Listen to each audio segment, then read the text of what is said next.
Your quote. Oh my goodness. Okay, Adam, go ahead. Sure. Well, Hubert, it's been a long time since you played the Wolfpack. Yeah. I think 7 or 8 weeks maybe. Just how would you say they are different than the first team that you saw? You know, it seems like Burns is less involved, and you had Middlebrooks and Diarra and those guys. Well, I wouldn't say DJ Burns is less involved. I mean, he's just so dominant on the offensive end. His ability to score and to pass just causes tremendous problems for any defense. I think probably the biggest difference in NC State now than when we played them earlier in the conference season is they're playing bigger now.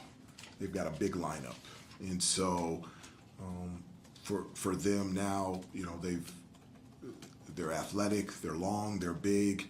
It allows them to be really, I think, even better defensively, rebounding the basketball, attacking the basket. And so that's probably the biggest difference. But in terms of them, you know, from a defensive standpoint, they throw a number of different defenses at you to try to create steals or to speed you up. And, you know, for us offensively, we can't allow whatever defense they play, however they play it, to decide and dictate how we play and how efficient we are on the offensive end.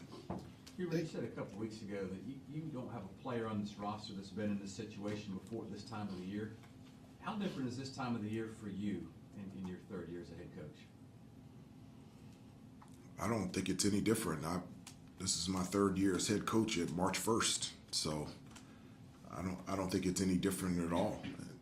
It's just a regular season of the ACC, and we got an opportunity to play a game at home on Saturday afternoon.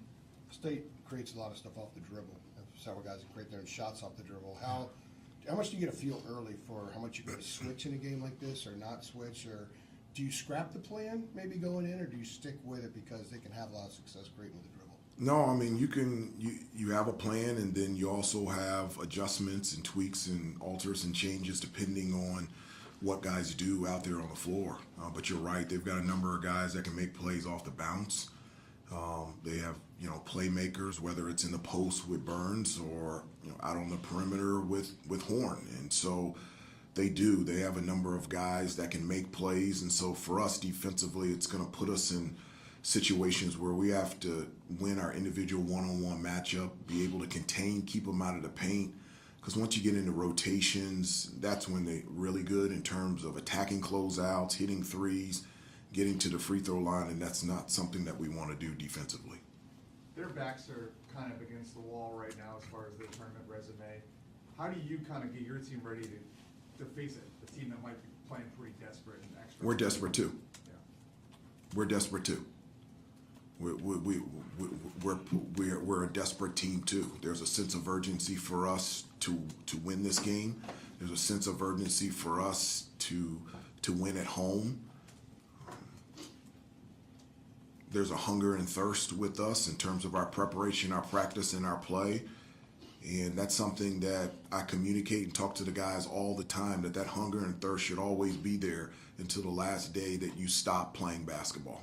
So both teams will be ready to play. How do you get that when things are going good for you guys, though? 'Cause obviously Turning down and turning off the noise. It really does. You know, as I said before, you know, I've said that, you know, it comes in two different directions, and the hardest one to deal with, which is a surprise to most, is handling the noise of praise and prosperity, and understanding and realizing what has allowed you individually and as a team to be successful is all the little details, all the hard work, all the little things that make big things happen. And those are the things that we talk about daily and I hold them accountable of, and in hopes that that hunger and thirst never goes away. You said Monday night that the film session Wednesday would be interesting, and among the things you said you guys would talk about the entry passes. How was the film session? What were some of the things? I thought the film session was great. It was. In addition to that, what are some of the things you really have to nail down now? March is here, but you just have to improve 10%, 15% in order to be the team you need to be and can be moving forward. Well, it was reinforcement again about just, you know, the details, the little things that do make big things happen, and also just things that we have, you know, we've talked about that it's been taught and that they're talented enough to do, and that we have to do that on a consistent basis. And so, as I said before, it's very fortunate that we were able to have a learning experience after a win. And those are things that, for us to have success as a team, especially down the stretch, those are things that you can't do. And you talked about entry passes, press offense execution, making free throws, boxing out. But we also showed good things too.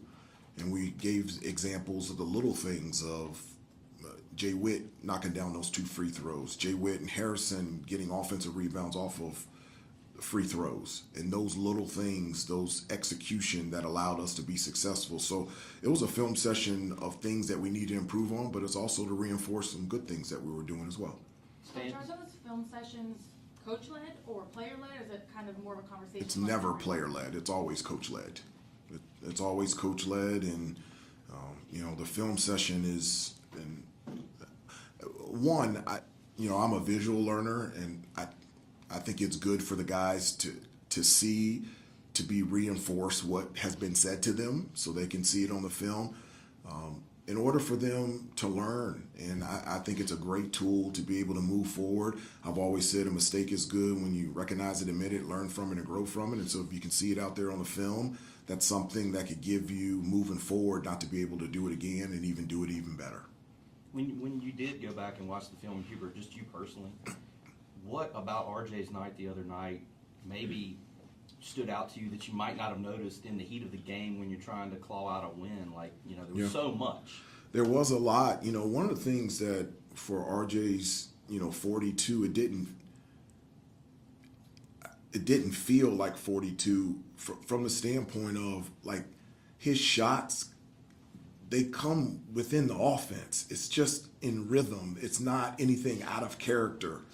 And so just in the rhythm of our offense at halftime, he had 20-some points. And I didn't realize or really recognize how hot he was until the latter part of the second half. And when, he just took over at the top of the key, and his moves and those threes, being able to create separation and the crowd going crazy. And for the second time that I've heard this season, the crowd chanting his name. I still didn't know how many points he had until towards the end. I felt like somebody said it's 41 or 42, and we needed every bit of it. But the thing for me is not the points. For me is I get to see the behind the scenes. Like, I get to see what he does before and after practice, what he does in the summertime, what he does at midnight when he comes in and gets extra shots. And to see that play out, the shots that he took and made, those are shots that he practices all the time. And to be able to have a front row seat, to be able to see him do that in a game situation on national TV, that's just really cool. Hubert, as magical as that night was for RJ, how much did you not want to see a box score like that two games in a row where you have one player scoring, that amount of points in the rest? I'm okay with that. If we win, Armando gonna go for 42 tomorrow. I've got no problem with that. And if RJ wants to go for 42 again, I have no problem with that. As I said before, one of the things that's really good about our team is that it could come from many different parts. RJ can have 42, Armando can score a lot, and then Cormac can get hot like he did against Virginia. Harrison had a big game against NC State the first matchup in terms of scoring and rebounding. So I think that's one of the cool things about this team, is that there's a number of guys that can have career big nights.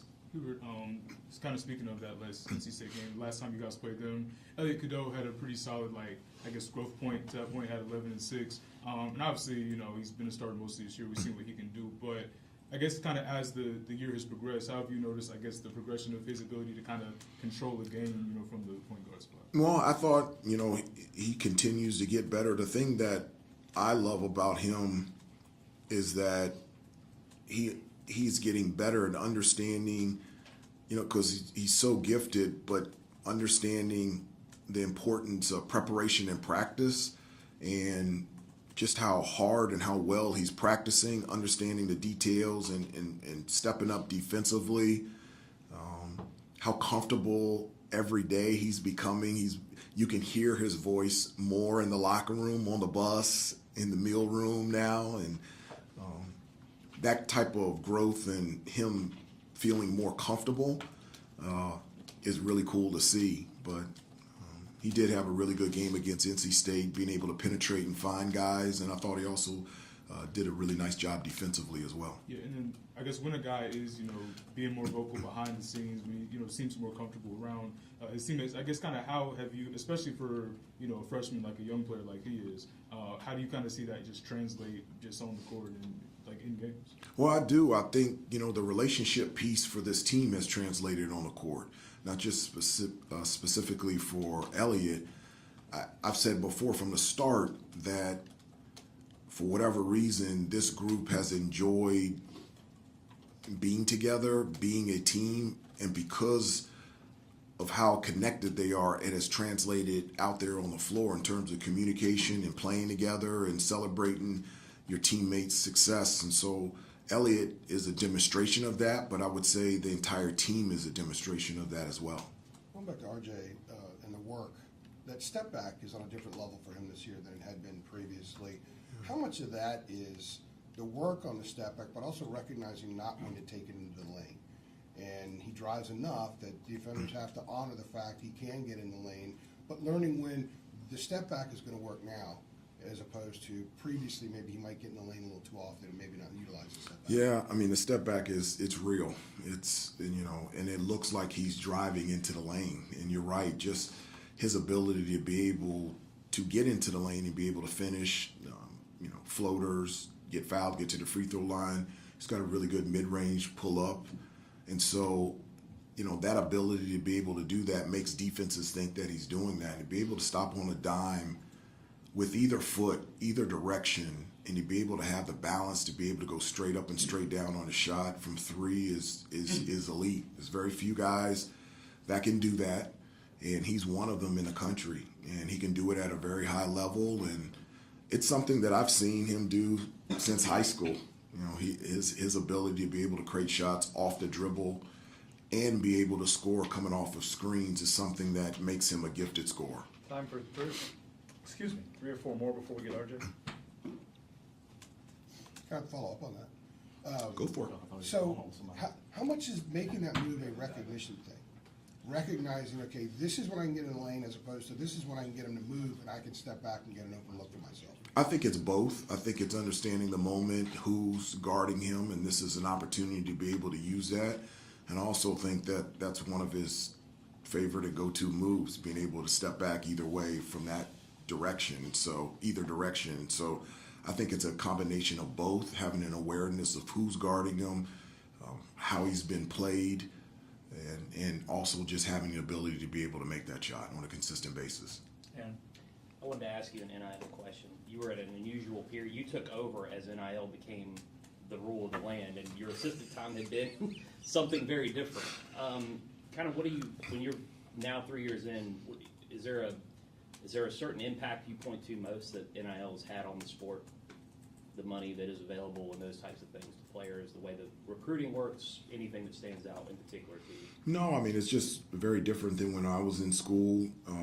I've always been in favor of name, image, and likeness. I've always felt like our guys should be compensated for their name, image, and likeness, in large part because it's being used in a number of different places and platforms. It's very different than when I was in school. These guys, their names and jerseys and T-shirts are all over the place, and they're being used in a number of different ways, and I think they should benefit from it. And I think that's a good thing.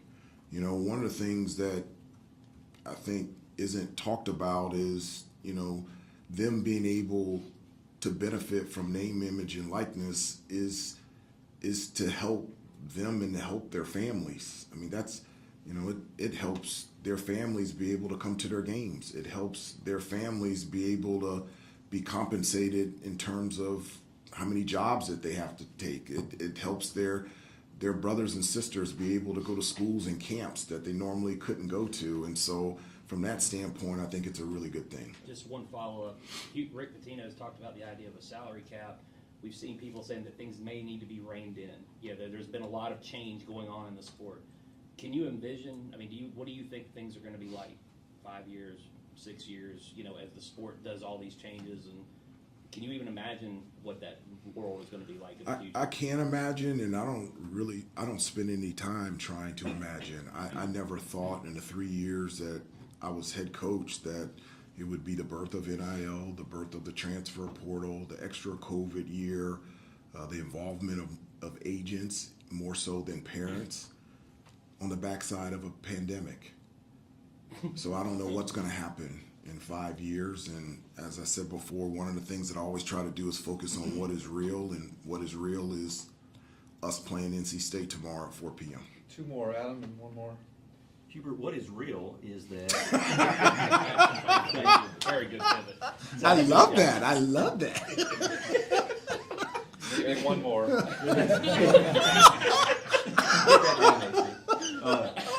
You guys have got 3 games left in regular season. Yes, that is real. And the way the math works out, you can finish no worse than second in the league. Okay. But I wanted to ask you about just the visual of seeing UNC's name on that top line of the ACC standings. You guys have been up there pretty much all season. Like, what sort of pride does that give you? And do you feel like in some ways that this season has helped sort of restore the order? I don't know if that's the right way of phrasing it, but you see what I'm saying? Like, bring some of what you've been missing back maybe as a program. It's nice to have success, and it's nice to be in first place, but as I don't think about that. I don't communicate that to the players. It's not something that we talk about. It's not something that we think about. I've always been a preparation and process guy. I got that from Coach Smith. When I was here at school, he took out the stats in the Daily Tar Heel. Didn't know what we were averaging, how many minutes were played.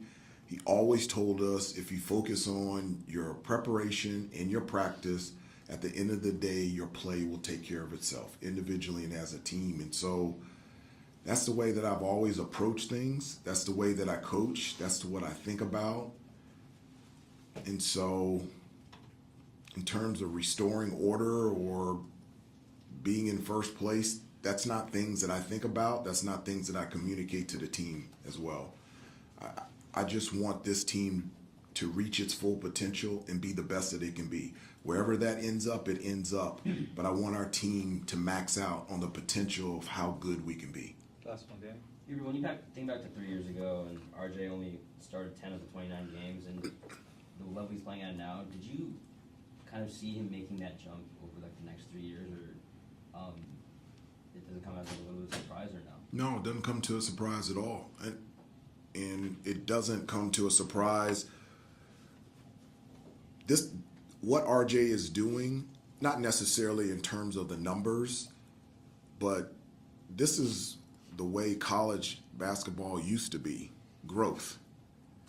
Every year, I don't even know my stats, but I think I got better each year, and that was college basketball. Like, every year you got better, every year you got stronger, every year you got more comfortable, every year you got more confident as a leader, and it was just continued growth on the court, off the court, and in the classroom. So from that standpoint, no, it's not a surprise. It's not a surprise because I knew what type of player and person he is, but I am thankful that I feel like this year is the first year that he is truly being celebrated for the type of player he is and has become. And that's something that puts a smile on my face. Thank you, Coach.